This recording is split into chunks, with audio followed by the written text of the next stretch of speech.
Welcome again to all of you. Vision point के first lecture में आप सब वेलकम है। This is very first lecture.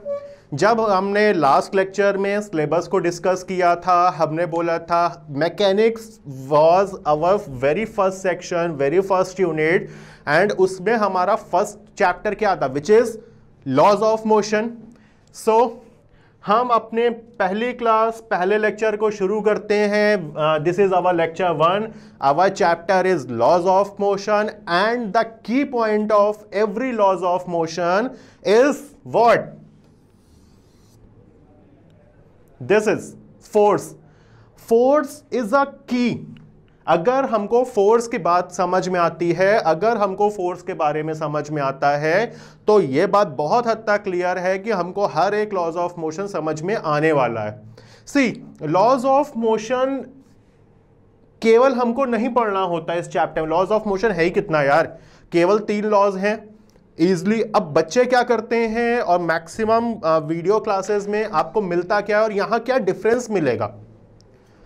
Maximum बच्चे क्या करते हैं, लॉज ऑफ मोशन चैप्टर है, हमने न्यूटन्स के तीनों लॉज को पढ़ लिया, उनके एग्जांपल्स पढ़ लिए, एक एक दो दो चार चार न्यूमेरिकल लगा लिए, सब पे हमारा काम डन।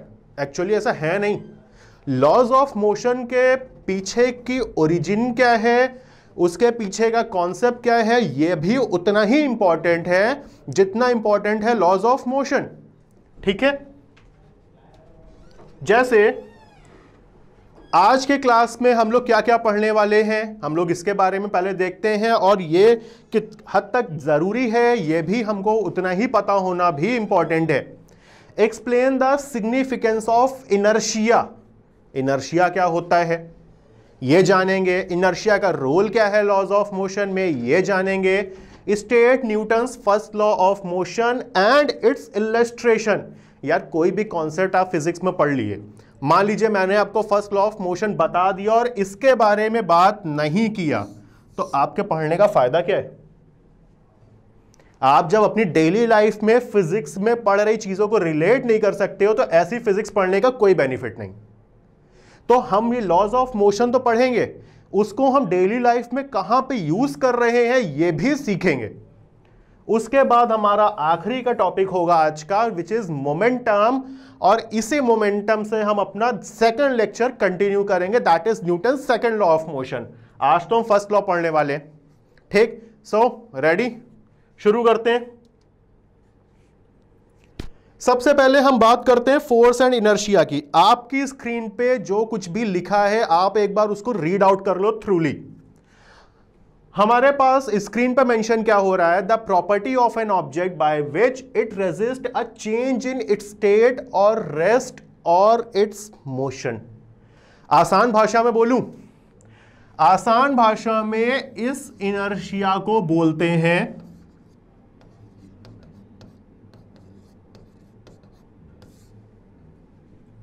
ये तो हम सब जानते हैं, बट इनर्शिया को पढ़ने से पहले हम इस टर्म को डिस्कस करना चाहेंगे कि यह टर्म है क्या।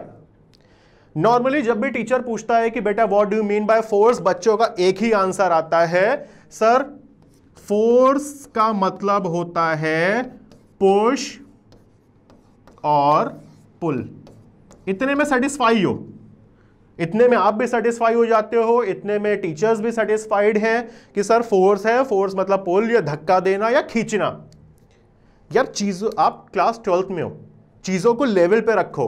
आप क्लास 12th में हो कि 9th क्लास की डेफिनेशन बताओगे, फोर्स का मतलब पुश और पुल होता है, तो फायदा क्या आपके 12th में होने का? चीज वही है, लेकिन एक होता है ना चीजों को अच्छे से रिप्रेजेंट करना ताकि आपके मार्क्स ना कटे, ताकि आपका स्टैंडर्ड मेंटेन रहे, विच इज वेरी इंपॉर्टेंट। तो हम फोर्स के बारे में यहां पे बोलेंगे the external cause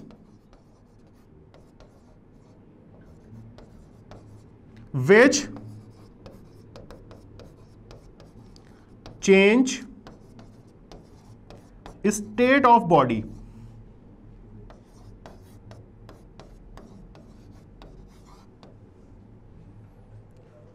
the external cause या that external cause which change state of a body is called force। Daily life में बात करें हमारा मन नहीं लगता पढ़ने में, हम नहीं पढ़ेंगे। पापा आए, कान के नीचे 2 फोर्स लगाए, स्टेट चेंज हो गई, पढ़ाई शुरू। That is force.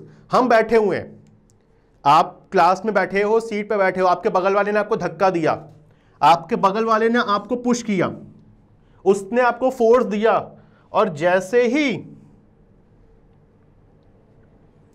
जैसे ही उसने आप पे फोर्स लगाया, आप तुरंत अपनी पोजीशन से हिले होगे, थोड़ा ही सही हिले, मतलब आप पहले स्टेट आपके रेस्ट थी, अब आप मोशन में हो, आप ड्राइव कर रहे हो कांस्टेंट स्पीड से, ठीक। अचानक सामने कोई आया, आप ब्रेक लगाए, जब आप ब्रेक लगा रहे थे, बाइक अब देखिए धीरे धीरे रुक जाएगी, तो आपने क्या किया, अब वहां पे आप उसको ग्रेजुअली जो टायर है बाइक का, आप उसको धीरे धीरे प्रेस कर रहे थे, वहां पे भी तो स्टेट चेंज हुआ। आप बाइक ड्राइव कर रहे थे, आप मोशन में थे, आपने फोर्स लगाया, अब आप रुक गए, पहले मोशन में थे, अब आप रेस्ट पे हो, स्टिल आपका जो स्टेट था वो चेंज हुआ, दैट इज फोर्स। पुश और पुल ठीक है, गलत नहीं है, लेकिन एक कंप्लीट डेफिनेशन की बात होती है, जब एक परफेक्शन की बात होती है, तो yes you need to be perfect, and this is for your perfection the external cause which changes the state of a body, that is called force, ठीक। फोर्स से ही रिलेटेड टर्म यहां पे आता है इनर्शिया, जिसको हम क्या बोलते हैं, आलस। आलस का मतलब क्या होता है, हम बिस्तर पे पड़े हुए, हम तब तक पड़े रहेंगे जब तक हमको फोर्स लगा के उठाया नहीं जाएगा, यही तो आलस है। यही बॉडी के साथ भी होता है। कैसे होता है, मान लीजिए ये बॉडी रखी है जिसका मास m है। अब मान लीजिए कोई बॉडी है किसी टेबल पे रखी है जिसका मास है m। आप खुद सोचो, क्या यह पॉसिबल है कि इस बॉडी को हम धक्का ना दें, इस बॉडी पे हम फोर्स ना लगाएं और ये बॉडी मूव करना शुरू कर दे? इट इज नॉट पॉसिबल ना। यही बॉडी की प्रॉपर्टी इनर्शिया कहलाती है, मतलब किसी भी बॉडी की वो प्रॉपर्टी जिसकी वजह से बॉडी अपने स्टेट को कभी भी चेंज नहीं होने देती जब तक उस पर कोई एक्सटर्नल फोर्स अप्लाई ना किया जाए। That property of body is what, inertia. Body rest पे है, जब तक आप इस पे कोई फोर्स F अप्लाई नहीं करोगे ये बॉडी मूव करना शुरू नहीं करेगी। अपोजिट एग्जांपल लेके चलते हैं।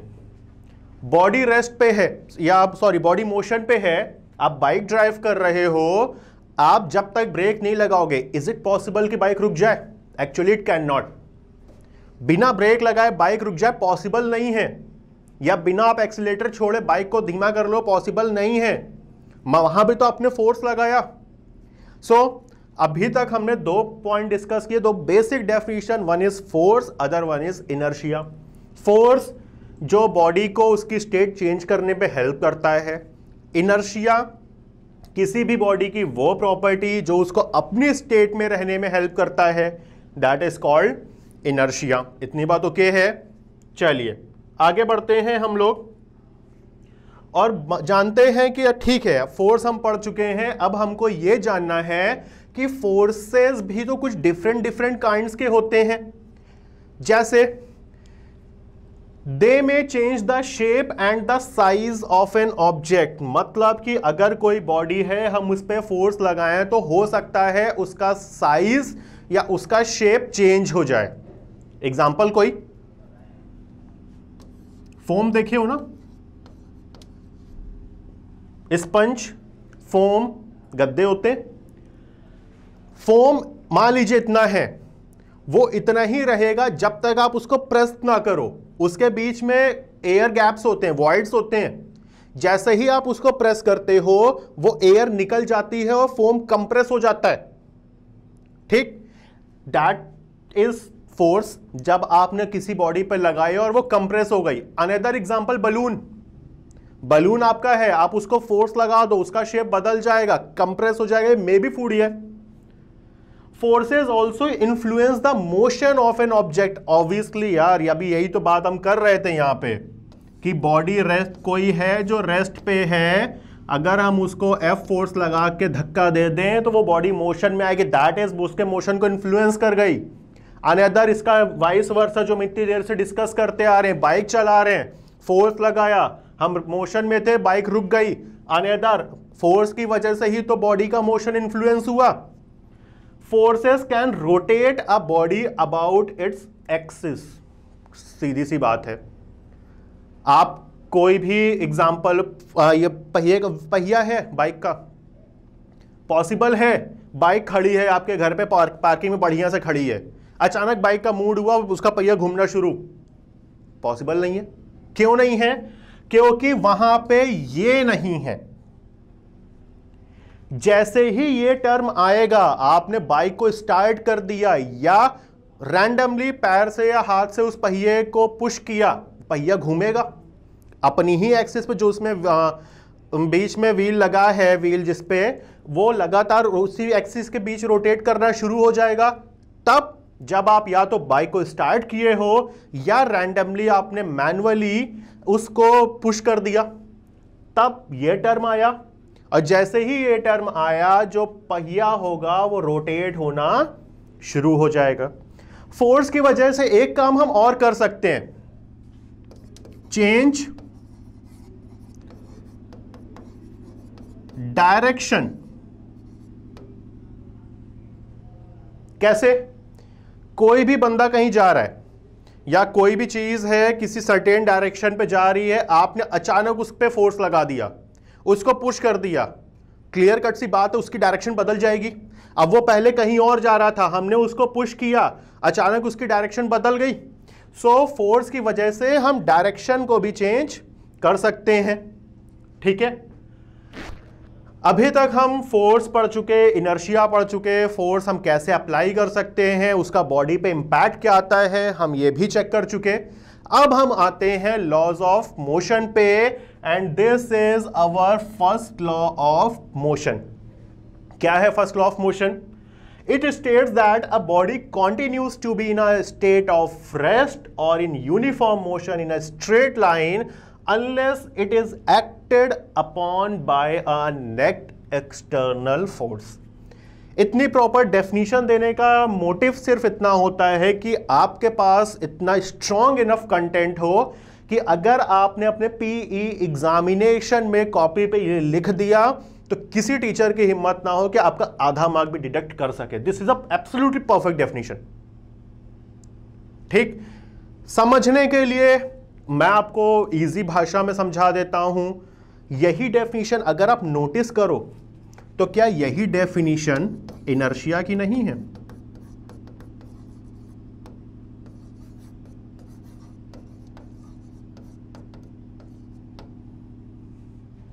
थोड़ा सा सोचो, इसमें आप न्यूटन्स फर्स्ट लॉ में आप क्या बोल रहे हो? It states that a body continues to be in a state of rest और इन यूनिफॉर्म मोशन जब तक उस पर कोई एक्सटर्नल फोर्स अप्लाई ना हो। यही तो इनर्शिया भी है कि बॉडी अपनी स्टेट पे तब तक बनी रहती है जब तक उस पर कोई एक्सटर्नल फोर्स अप्लाई ना किया जाए। वही डेफिनेशन इनर्शिया की है, वही definition Newton's first law of motion है। दोनों की बात एक है लेकिन दोनों की हेडिंग डिफरेंट हो जाती है। आपको चीज एक ही सीखनी थी, दो अलग अलग डेफिनेशन में आपने सीखा। उसका बेनिफिट यह है कि अगर सपोज इनर्शिया ना पूछ के Newton first law of motion पूछता है, then you are capable enough to write it down. इसी वजह से इस Newton's first law of motion को हम लॉ ऑफ इनर्शिया भी बोलते हैं। This point should be noted, क्योंकि एग्जाम में मैक्सिमम टाइम आपको straightforward Newton first law of motion ना पूछ के बल्कि लॉ ऑफ इनर्शिया पूछता है, और आप कंफ्यूज होते हो कि सर ने तो हमको या बुक में हमने इनर्शिया की डेफिनेशन तो पढ़ी, सर ने भी समझाया, लॉ ऑफ इनर्शिया नहीं पढ़ाया। This is your law of inertia. Clear cut है? आगे बढ़ते हैं, कुछ एग्जांपल्स इसके हम लोग देखेंगे। Application of first law of Newton's laws of motion, when a running horse suddenly stops the rider falls forward. Car में हम लोग समझते हैं, बाइक में समझ लेते हैं। भाई आप में से मैक्सिमम लोगों ने हॉर्स राइडिंग नहीं की है, बाइक तो सब ड्राइव करते हो। आप बाइक को जैसे ही सडनली ब्रेक लगाते हो, पीछे हुआ बंदा, बैठा हुआ बंदा तुरंत आपकी तरफ झुक जाता है। क्यों झुकता है? क्योंकि हमारी बॉडी में या दुनिया की हर बॉडी की एक टेंडेंसी कॉमन है, हम आलसी हैं। क्या है? आलसी। हम हमेशा रेस्ट पे रहना ही चाहते हैं, हमको कोई डिस्टर्ब ना करे वो हम सबसे ज्यादा प्रीफर करते हैं। ठीक, वही तो हम करते हैं। बाइक पे बैठा हुआ बंदा पीछे आराम से रेस्ट पे बैठा है, जैसे ही बाइक को रोका गया, ठीक, अब जैसे ही बाइक को रोका जाएगा, बाइक रोकना मतलब ब्रेक लगाया, फोर्स अपोजिट डायरेक्शन में लगाया गया होगा, बैकवर्ड डायरेक्शन में, फोर्स बैकवर्ड डायरेक्शन में लगाए, बंदा आगे झुक जाएगा, आगे की तरफ फोर्स लगाएगा ताकि ये फोर्स इसके फोर्स के साथ आपस में बैलेंस हो जाए, F1 इक्वल टू F2, और जो हमको नेट फोर्स की वैल्यू मिले दैट इज 0, हम वापस फिर से आलसी बन जाए, वापस से हम फिर से रेस्ट पे आ जाए। और यही सेम कॉन्सेप्ट इस सेकंड एप्लीकेशन में भी वैलिड है। जरा सेकंड एप्लीकेशन पढ़ के देखो। When a horse suddenly starts moving, the rider falls backward. यानी बाइक जैसा ही सडनली हम एक्सीलेटर लेते हैं, हमारा अब फोर्स फॉरवर्ड डायरेक्शन में था, आगे की तरफ, हम बैकवर्ड आए। क्यों? क्योंकि फॉरवर्ड डायरेक्शन में ऑलरेडी फोर्स था, हम बैकवर्ड आए अपोजिट डायरेक्शन में, वापस F1 equal to F2 and thus net force is 0। हम फिर से रेस्ट पे, हम फिर से आराम से बाइक को ड्राइव कर पाते हैं। ठीक, another example, we hit a carpet with a stick to remove dust. जब विंटर का टाइम आता है, आप लोगों ने घर पे देखा होगा, मम्मी लोग होती हैं, पापा लोग, पुराने जगह से कारपेट और रजाई वगैरह निकलती है, उस पर डंडे मारे जाते हैं। क्यों? ताकि वो साफ हो जाए। हमने अभी क्या डिस्कस किया? हम क्या हैं? आलसी? हम नहीं, सिर्फ दुनिया की हर बॉडी आलसी है। दुनिया की हर बॉडी हमेशा रेस्ट पे रहना चाहती है, और यही आलसीपन इन डस्ट पार्टिकल्स के साथ भी होता है। वो एक साल से, एक विंटर से अगले विंटर तक सुकून से उस कारपेट में आराम कर रहे थे। आपने डंडा मारा, उनकी फोर्स लगाया, और जैसे ही आप फोर्स लगाओगे उनका स्टेट चेंज हो जाएगा, और जैसे ही वो स्टेट चेंज होगा वो तुरंत उसमें से निकल के बाहर जाएंगे कि भैया अब हम यहां नहीं रह सकते, हमको यहां पर डिस्टर्ब किया जा रहा है, बेटर हम यहां से निकल के चले जाएं। वही काम तो यहां होता है। डस्ट पार्टिकल एक साल से रेस्ट पे थे कारपेट के अंदर सुकून से, डंडा मार के हमने फोर्स लगाया, उस वजह से डस्ट पार्टिकल मोशन में आए, और मोशन में आने की वजह से वो निकल के बाहर चले गए। This is third application of Newton first law of motion. Athlete run some distance before taking a long jump. हम सब जानते हैं ये बात। हम में से कई बच्चे ऐसे होंगे जो स्पोर्ट्स में अच्छी खासी दिलचस्पी रखते होंगे, हो सकता है कि एटलीस्ट हो भी, उनको ये बात पता है, उनको रीजन भी पता है कि अगर कोई बंदा दूर से दौड़ते हुए आता है तो एक डेफिनेट अमाउंट ऑफ फोर्स वो अपनी बॉडी में अटेन कर लेता है, और वो उसका फोर्स का बेनिफिट क्या मिलता है कि जितनी दूर वो डिस्टेंस ट्रैवल करके आया, फोर्स की वैल्यू उतनी इंक्रीज होना शुरू हो गई। और जब वो यहां से सडनली जंप करेगा, जितना ज्यादा फोर्स की वैल्यू होगी उतना ज्यादा फोर्स से वो जंप कर पाएगा, और जितना ज्यादा फोर्स से जंप करेगा, जो ये इनके बीच की डिस्टेंस थी, वो उतना ज्यादा ट्रैवल भी तो कर पाएगा। Next, the mud from the wheels of a moving vehicle flies off tangentially. यार मेरी तो आदत है मॉनसून में, आप में से मैक्सिमम लोगों की आदत होगी कि बाइक कहीं कीचड़ विचड़ से निकले, बाइक में कीचड़ लग गया या पहिया गंदा हो गया, सिंपली बीच के स्टैंड पे खड़ा किया, बाइक स्टार्ट किया और एक्सीलेटर लेना शुरू किया। पीछे का पहिया जितना तेज घुमाओगे, जितना तेज एक्सीलेटर लोगे, उतनी जल्दी उसमें से जो मड है, जो कीचड़ है, वो निकल के बाहर चला जाता है। सेम कॉन्सेप्ट है जो डस्ट पार्टिकल के साथ था। बाइक का पहिया रुका हुआ था, बाइक का पहिया रेस्ट पे था, आराम से डस्ट पार्टिकल कीचड़ था, जो मड थे, वो भी रेस्ट पे था। जैसे ही आपने एक्सीलेटर लिया, अब आप उस पहिए को मोशन में ला रहे हो। आप नहीं चाहते हो कि वो पहिया रेस्ट पे रहे, जबकि कीचड़ जो मड है, वो मिट्टी है, वो ये चाहता है कि वो रेस्ट पे रहे, आलसी है। ठीक, तो होता क्या है, जैसे ही आपने फोर्स लगाया, जैसे ही उसको मोशन में लाए, वो डस्ट पार्टिकल, जो कीचड़ था, जो मड था, वो निकल के बाहर चले गए। So this is your fifth application of Newton's first law of motion. और ये 5 एग्जांपल आपके लिए मोर देन इनफ है। यहां पे एक बात एडिशनली ऐड करना चाहूंगा मैं, अगर आप ये एक्सपेक्ट करते हो कि बोर्ड में आपसे क्वेश्चन आए कि बेटा write Newton's laws of motion, also write its 2 और 3 एग्जाम्पल्स, तो ऐसी उम्मीद रखना मत। ठीक, आप क्लास 9th में नहीं हो, आप क्लास 11 क्लास 12 के स्टूडेंट्स हो। ठीक, यहां पे क्वेश्चन आपसे क्या आएगा, the mud from the wheels of a moving vehicle flies off tangentially why. इसीलिए मैंने मल्टीपल एग्जांपल्स को डिस्कस किया, ताकि आपको पता हो, जैसे ही आप पेपर में ये क्वेश्चन देखो, आपको तुरंत क्लिक कर जाएगा कि यार किस हेडिंग में सर ने ये पढ़ाया था। सीधे लिख देंगे कि हाँ इसको मोशन फोर्स लगाए, मोशन में आया, and with the help of Newton's first law of motion it flies off away. We are done. Now our next and very important topic, that is momentum. Momentum जब भी पूछा जाता है, कोई भी टीचर मोमेंटम आपसे पूछता है, तो एक बात हर स्टूडेंट बोलता है, sir P equal to mv, जो यहां पे अभी हम लोग के पास लिखा भी होगा।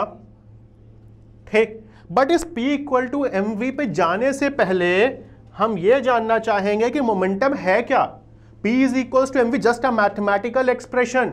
हमें बात करनी है मोमेंटम होता क्या है। यार देखो, बहुत क्लियर कट बात है, फिजिक्स में जितना बेहतर आपका कॉन्सेप्ट होगा, आपका इंटरेस्ट उतना अच्छा बनेगा, और आप आराम से without any hesitation, without any headache, आप बहुत अच्छा स्कोर करने वाले हो। हर साल बच्चे कर रहे हैं, आप भी करोगे। The reason is very simple, आपका बेसिक स्ट्रांग है, आपका एक कॉन्सेप्ट इनफ स्ट्रांग है, आपको कोई दिक्कत कभी नहीं आने वाला। ठीक है, सो मोमेंटम को अगर मैं शॉर्ट में कंक्लूड करना चाहूं, तो मैं मोमेंटम को बोलूंगा द अमाउंट ऑफ फोर्स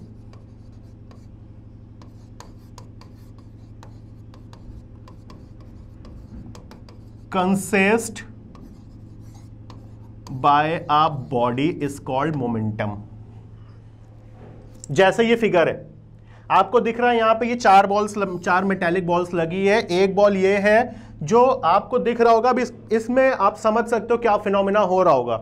इस बॉल को आप ऐसे खींचे होगे और इसको खींच के छोड़ दोगे। जब इस बॉल को आपने खींचा और खींच के छोड़ दिया, ये बॉल जाएगा, इससे टकराएगा, और जैसे ही ये बॉल इससे टकराया, ये सारे बॉल्स पीछे की तरफ भागना शुरू होंगे। एक टाइम तक पीछे जाएंगे, जहां पे जैसे ही वेलोसिटी 0 होगी, ये वापस अपने पॉइंट पे आके अलाइन हो जाएंगे। क्वेश्चन ये है, बॉल को हमने इसको खींचा था, फोर्स हमने इसको दिया था, यार ये क्यों मूव हुए? द आंसर इज, फोर्स हमने इसको दिया, इसको फोर्स मिला और ये मूव किया, यहां तक गया, फिर यहां आया। जैसे ही ये इससे कोलाइड किया, इसने अपने फोर्स को, अपनी एनर्जी को इसको ट्रांसफर कर दिया, और जैसे ही इसने अपने फोर्स को, अपनी एनर्जी को इसको ट्रांसफर किया, ये सारे बॉल्स मूव करना शुरू हो गए। ये सारे बॉल्स जैसे ही मूव किए, वापस फिर रेस्ट पे आएंगे, तब तक मूव करेंगे जब तक इनके पास ये जो फोर्स, ये जो एनर्जी भेजे हो, वो बचा है। इस बॉल के अलावा अगर हम और एग्जांपल्स की बात करें तो सिंपल सा है, हम सब ने साइकिलिंग की है। हमने देखा होगा कि कुछ टाइम तक जल्दी जल्दी अगर पैडल मारे, उसके बाद हम कुछ टाइम तक साइकिल को बिना पैडल मारे भी तो चलते हैं। क्यों? क्या साइकिल ने सोचा बंदा थक गया, थोड़ी देर हम खुद से चल लें? ऐसा तो नहीं होता। हुआ क्या होगा, साइकिल को जितने फोर्स की, जितनी एनर्जी की नीड है, हमने जब जल्दी जल्दी पैडल मार रहे थे तो उससे ज्यादा फोर्स, उससे ज्यादा एनर्जी प्रोवाइड कर रहे थे। तो जो एक्सेस अमाउंट ऑफ फोर्स, जो एक्सेस अमाउंट ऑफ एनर्जी था, वो साइकिल ने उतनी देर तक कंजर्व कर लिया। अब जब हम पैडल नहीं मारेंगे तब जो साइकिल मूव करती है वो उसी अमाउंट ऑफ फोर्स, उसी अमाउंट ऑफ एनर्जी की वजह से मूव करती है। जो अमाउंट ऑफ फोर्स साइकिल ने खुद में कंजर्व कर लिया था, और वही अमाउंट ऑफ फोर्स जो साइकिल ने कंजर्व किया हुआ है वही तो हमारा मोमेंटम है। साइकिल हल्की बॉडी होती है, साइकिल की स्पीड लिमिटेड होती है, इसी वजह से वो फोर्स को भी कम मूव कंजर्व कर सकती है। जितनी हैवी बॉडी होती है, जितना हैवी पार्टिकल होगा, वो अमाउंट ऑफ फोर्स को भी उतना ज्यादा कंसिस्ट करके रख पाता है। कैसे, यहां पे हम समझते हैं। फिलहाल इतनी बात ओके हो गई होगी आप सबके लिए। यहां पे आते हैं। अभी हम लोग जब मोमेंटम को शुरू किए तो हमने बोला था कि सबको यह बात तो पता है कि sir P equal to mv is momentum and P is vector quantity, everyone knows. मतलब वेक्टर मतलब कि हाँ, जिसमें डायरेक्शन की रिक्वायरमेंट होती है, that is called vector quantity. हम जानते हैं kg मीटर पर सेकंड, वो तो यहां से आ गया। इसकी यूनिट होती है kg, वेलोसिटी की यूनिट होती है मीटर पर second, hence overall unit will be kg metre पर सेकंड, या kg मीटर सेकंड इनवर्स भी कुछ बुक्स में आप देखते हो। कुछ ये बात तो वही है ना। डेफिनेशन की बात करें मैथमेटिकली, मैंने यहां पे इस चीज को इसीलिए ये लिखा है, this is not a definition of momentum. ध्यान रखिएगा, आप ये बोल देते हो the product of mass m of a body and its velocity v is called linear momentum, या this is a mathematical expression. Definition आपकी वही है, द क्वांटिटी ऑफ फोर्स या the amount of force consist by a body, that is called momentum. That is your definition. This is your mathematical expression. और जो अभी हम लोग हल्की और भारी बॉडी की बात कर रहे थे वो यहीं से जनरेट हुआ है कॉन्सेप्ट। ये क्या है, मास है ना। मास की वैल्यू को आप जितना ज्यादा बढ़ाओगे, आप खुद देखो मोमेंटम की वैल्यू भी उतनी ज्यादा बढ़ जाएगी। यही वजह है कि कभी एक्सीडेंट अगर होता है, मान लीजिए एक कार और एक साइकिल के बीच में हुआ, कार को नुकसान कम होगा, साइकिल के चिथड़े उड़ जाते हैं। क्यों? क्योंकि कार का मास बहुत ज्यादा है, कार की वेलोसिटी बहुत ज्यादा है, इस वजह से कार का मोमेंटम बहुत ज्यादा होता है। साइकिल का मास भी कम है, साइकिल की वेलोसिटी भी कम होती है, इस वजह से साइकिल का मोमेंटम कम है। अब जैसे ही कार और साइकिल आपस में कोलाइड किए, कार ने अपना मोमेंटम साइकिल को ट्रांसफर किया, साइकिल ने अपना मोमेंटम कार को। साइकिल का मोमेंटम कार का ज्यादा कुछ तो बिगाड़ नहीं पाएगा, लेकिन कार का मोमेंटम साइकिल के धज्जियां उड़ा देता है। यही वजह है कि साइकिल चलाने वाले का नुकसान कहीं ज्यादा होता है in comparison of car. Momentum okay. Conclusion point, the force या the quantity of force consist by a body या conserve by a body is called momentum. Expression होता है P is equals to mv, vector quantity है, unit होती है kg metre per second. Force पढ़ चुके हम, इनर्शिया पढ़ चुके हम, Newton's first law of motion पढ़ चुके, उसके एग्जांपल्स देख चुके। अब हम मोमेंटम में भी हैंडी हैं, ठीक है। अब जब इतना कुछ पढ़ ही चुके हैं तो एक दो न्यूमेरिकल करके भी देख लेते हैं। लेट्स सी कितना केपेबल हुए हैं हम, या लेट्स सी हम कितना सीख पाए हैं। So our very first numerical is a man weighs 60 kg and travel with a velocity of 1 meter per second towards another man weighs 40 kg and is moving with 1.5 meter per second towards first man. Calculate their momenta या calculate their momentum। ये गलत नहीं है, momenta को हम momentum भी बोलते हैं, ठीक है। अब देखिए, a man weight 60 kg, data क्या क्या गिवन है। पहला बंदा, उसका मास गिवन है, पहले बंदे की वेलोसिटी गिवन है, दूसरे बंदे की वेलोसिटी है, दूसरे बंदे का मास है। न्यूमेरिकल को करने का तरीका सीखिए। पहला काम है न्यूमेरिकल को अच्छे से पढ़ना, उसके बाद गिवन डेटा नोट करना। आराम से सुकून से चलते हैं। गिवन डेटा नोट करते हैं। हमको पता है m1 की वैल्यू 60 kg है, ठीक। हमको पता है v1 की वैल्यू 1 मीटर पर सेकेंड है। हमको पता है m2 की वैल्यू 40 kg है और हमको पता है v2 की वैल्यू 1.5 मीटर पर सेकेंड है। इतनी बात हमको पता है। पहला काम हमारा क्या था, हमने न्यूमेरिकल को अच्छे से पढ़ा। दूसरा काम, हमने सुकून से केवल बिना परेशान हुए गिवन डेटा लिखा। तीसरा स्टेप, कैलकुलेट दियर मोमेंटा, मतलब हमसे यहां पे P1 पूछ रहा है, हमसे यहां पे P2 पूछ रहा है। फॉर्मूला क्या होता है बेटा, P is equals to mv होता है। यहां क्या हो जाएगा, m2v2 हो जाएगा, है ना। m1 पे आइए, 60, v1 1, इसका मोमेंटम कितना, 60 kg मीटर पर सेकेंड। यहां पे आइए, m2 की वैल्यू उठाते हैं 40, इसकी वैल्यू उठाते हैं 1.5, 40 इंटू 1.5 बेटा कितना, 40 into plus 20 that is 60 kg metre per second. लेकिन अगर ये एग्जाम में न्यूमेरिकल आता है, सपोज 2 मार्क का आता है, आपको मिलेगा कितना, 1.5 या 1। 2 क्यों नहीं मिल रहा है, उसके पीछे रीजन ये है, and is moving with this towards first man. इस बात को तो हम इग्नोर करके चले गए, हमने सिर्फ गिवन डेटा पे तो ध्यान दिया। जो न्यूमेरिक वैल्यू थी, यार ये भी तो गिवन डेटा है। मतलब अगर मान लीजिए पहला बंदा ये है, इधर जा रहा है, दूसरा बंदा ये है, वो इधर जा रहा है, हम जानते हैं मोमेंटम वेक्टर क्वांटिटी है। तो बेटा अगर आप पहले बंदे को पॉजिटिव लेके चल रहे हो तो दूसरे बंदे की वैल्यू नेगेटिव होगी ना। क्यों, क्योंकि दोनों की डायरेक्शन रिवर्स है। इस वजह से अगर इसकी वैल्यू को पॉजिटिव लिए हो तो इसकी वैल्यू क्या होगी, नेगेटिव।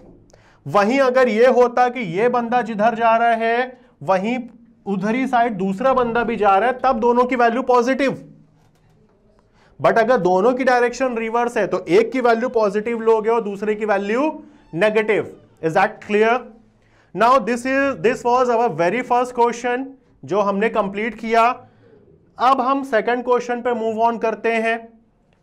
सेकंड क्वेश्चन आज के लेक्चर का हमारा लास्ट क्वेश्चन होगा, इसके बाद आप रिलैक्स मोड में आ सकते हो। सो अपनी मैक्सिमम एनर्जी यहां पे लगाओ अभी आप, और क्वेश्चन को एक बार रीड करो। अ rubber ball of mass 0.2 kg, ये हमारा एक डेटा आ गया। रबर बॉल का मास गिवन है 0.2 kg। ठीक, strikes a rigid wall with a speed of 10 metre per second, velocity given है 10 मीटर पर सेकेंड। यहां तक की बात भी ओके है। एंड रीबाउंड्स, रीबाउंड्स का क्या मतलब है कि भाई अगर आपके पास एक ये वॉल है, यहां पे एक बॉल आया, इससे टकराया और टकरा के वापस चला गया, दैट इज कॉल्ड रीबाउंड। इसका आपको मास पता था, इसकी आपको वेलोसिटी पता थी। मान लीजिए ये v1 टकरा के वापस चला गया v2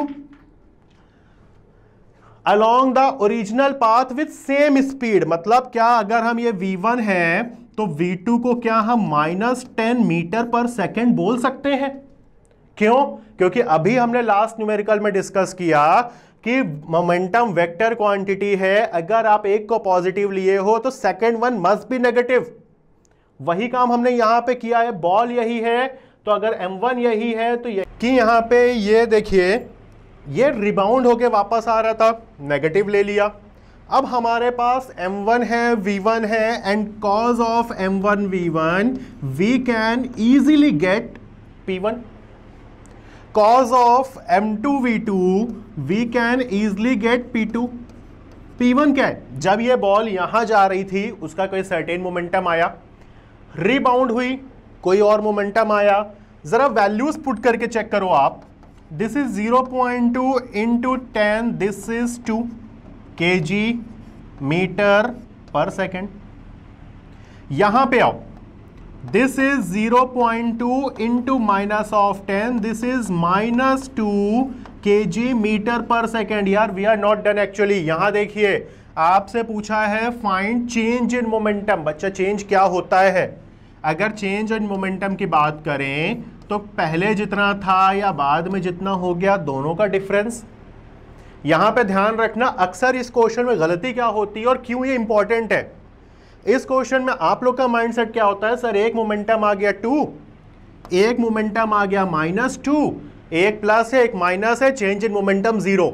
इस वजह से ये क्वेश्चन बहुत इंपॉर्टेंट होता है और इसी वजह से इसको मैंने कंसीडर किया।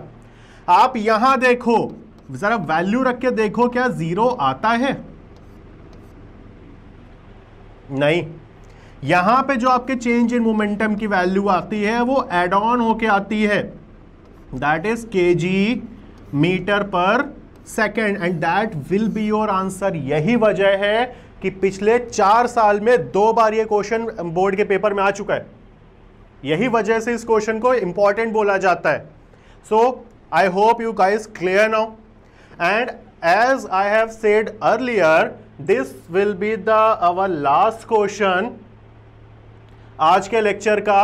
अब आप आराम से रेस्ट मोड में आ सकते हो। आज के लेक्चर के लिए इतना एनफ था। अगर वापस से जो हम लोग सिलेबस में बात किए थे, अगर आपके पास कोई क्यूरीज है या कोई प्रॉब्लम आप फेस कर रहे हो किसी भी चीज़ से रिलेटेड, इधर बुक और लेक्चर और any study material, then you can easily contact with this number. ठीक है, so thank you guys, take care.